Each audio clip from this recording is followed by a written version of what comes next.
హాస్పిటల్కి వెళ్ళాం. వస్తూ హాస్పిటల్కి వెళ్ళినాం. ఎందుకంటే ఒక 3 నెలల కిందట అనుకుంటా నేను ఒక టీవీ ఛానల్లో TV9 ఐ థింక్ ఒక స్టోరీ వేశారు. ఏమనంటే డయాలసిస్ సెంటర్ లో వికారాబాద్ హెడ్ క్వార్టర్ లో డయాలసిస్ సెంటర్ లో జనరేటర్ లేక అక్కడున్న రోగులు ఇబ్బంది పడతా ఉన్నారు. గంటలు ఆగిపోతా ఉంది. రోగులు మళ్ళీ దానికి కంటిన్యూ చేయడానికి ఇబ్బంది పడుతున్నారు అనేది వచ్చిన వార్త. సరే చేస్తారు, వార్త వచ్చింది కదా, ప్రభుత్వం స్పందిస్తుందని అనుకున్నాను.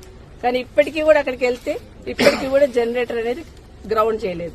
ఎందుకు చేయలేదంటే ఇది పబ్లిక్ ప్రైవేట్ పార్ట్నర్షిప్ మీద నడుస్తుంది, నాకు బాధ్యత లేదన్నట్టు అక్కడ ఉన్న డాక్టర్స్ మాట్లాడుతున్నారు. ఇది కరెక్ట్ కాదంటాను. ఎందుకంటే డయాలసిస్ సెంటర్స్ అనేది దేశంలో ఎక్కడ లేని విధంగా కేసీఆర్ గారు మన రాష్ట్రంలో డయాలసిస్ సెంటర్స్ ఏర్పాటు చేసి కిడ్నీ వ్యాధికి సంబంధించిన వ్యాధిగ్రస్తులకి ఒక వరంలాగా డయాలసిస్ సెంటర్స్ ఏర్పాటు చేశారు. అదర్వైజ్ ఇదే వికారాబాద్ లో డయాలసిస్ సెంటర్ లేకపోతే హైదరాబాద్ పోయి చేసుకునేవాళ్ళు. దాంట్లో సగం మంది చేసుకుని సగం మంది చచ్చిపోయే వాళ్ళు కూడా, ఎందుకంటే చేసుకునే స్తోమత లేక. అట్లనే ఫ్రీగా డయాలసిస్ సెంటర్స్ ఇక్కడ కాదు, ఏ మూల పెట్టారు రాష్ట్రంలో. కానీ దానికి సంబంధించిన కనీసం జనరేటర్ ను కూడా అప్పుడే ఆనంద్ గారు ఉన్నప్పుడే జనరేటర్ కూడా శాంక్షన్ ఉంది. దాన్ని గ్రౌండ్ చేయడానికి 2 సంవత్సరాలు పట్టింది.